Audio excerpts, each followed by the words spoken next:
सर्दी, morning walk और आप लोगों के साथ गपशप। रात ट्विटर को यूज़ करते करते हमें अचानक फील हुआ कि ट्विटर जैसे काम करना छोड़ गया हो। यूट्यूब के साथ भी यही मसला था, फेसबुक के साथ भी यही मसला था। उसके बाद जाकर जब वीपीएन लगा के इंटरनेशनल इदारिये देखे तो उनमें पता चला कि पाकिस्तान में तो इन सब चीज़ों को स्लो डाउन कर दिया गया है। अच्छा, अब हम जब छोटे होते थे, पीटीवी देखा करते थे, तो वहाँ पे हमें बताया जाता था कि जो इंडियन फोर्सेस है वो किस तरह कश्मीरियों पर जुल्म कर रहे हैं।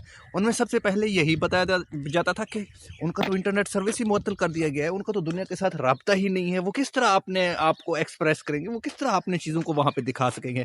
दूसरे नंबर पे बताया जाता था आज फिलाने मुसलमान के घर में घुस गए पुलिस वाले या उनके उनकी जो ना आर्मी फोर्सेस, उन्होंने वहाँ पे जाके ये किया वो किया, माओ बहनों बेटियों के जो ना चादरों को खींचा, ये चीज़ें बताकर कौम को एक किस्म का इश्तियाल दिलवाया जाता था ताकि हम उनके हक में बोलें। ये एक हकीकत भी है, मुसलमान क्योंकि एक जिस्म के माने थे, अगर किसी जिस्म के किसी हिस्से में भी अगर तकलीफ हो तो वो पूरा जिस्म तकलीफ को महसूस करता है। और हमारे साथ यही कुछ होता था, हम महसूस भी करते थे उस चीज़ को, हम उसके हक में बोलते भी थे, उसके हक में आवाज़ भी उठाते थे। मगर आज यही कुछ हो रहा है पाकिस्तान में। वहाँ पे तो चलो इंडियन फोर्सेस काबिज हो गए थे, तो यहाँ पे कौन सी फोर्सेस काबिज हैं? यहाँ पे ये क्यों हो रहा है कि इंटरनेट सर्विस को मुअत्तल किया जाता है? एक बच्चा जो फ्रीलांसिंग करता है, एक बच्चा जो वीडियोस बनाता है, एक बच्चा जो अपवर्क पे काम करता है, फाइवर पे काम करता है, यूट्यूब ब्लॉगिंग करता है, तो उसकी आप इनकम को अगर बढ़ा नहीं सकते, आप उसे रोजगार नहीं दे रहे, अगर वो बेचारा खुद अर्न कर रहा है तो आप उसके अर्निंग पे क्यों कट लगा रहे हैं?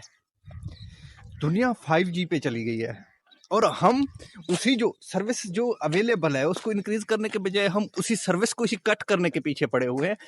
चलो कोई ठोस वजह हो जिसकी वजह से इंटरनेट सर्विस मुअत्तल किया गया हो तो फिर भी बंदा मान ले। इंटरनेट सर्विस मुअत्तल किस लिए किया गया है कि जो पीटीआई की फंड रेजिंग टेलीथॉन और ये उस टेलीथॉन में खलल डालना था।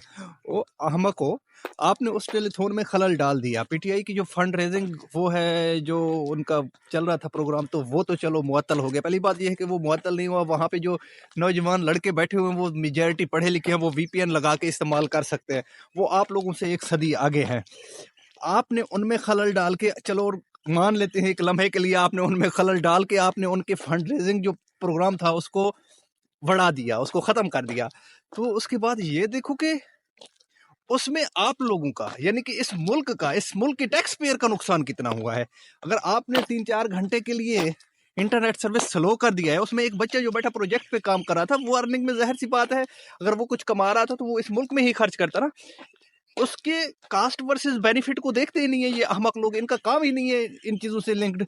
ये पता नहीं कैसे कैसे लोग नमूने ला के बिठा दिए जाते हैं। दुश्मन की दीवार गिरे, इससे कोई फर्क नहीं पड़ता कि वो मेरे ऊपर ही आके गिरे। इन्होंने वही दुश्मन की दीवार गिरा दिया, अपने ऊपर गिरा दिया, इनको ये पता ही नहीं है।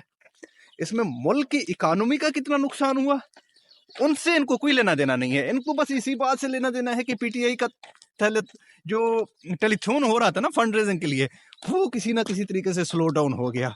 उनका अगर, वो छोटी सी जमात है, उसका अगर नुकसान $1 लाख का हुआ होगा तो दूसरी तरफ मुल्क का नुकसान $1 करोड़ का हुआ होगा।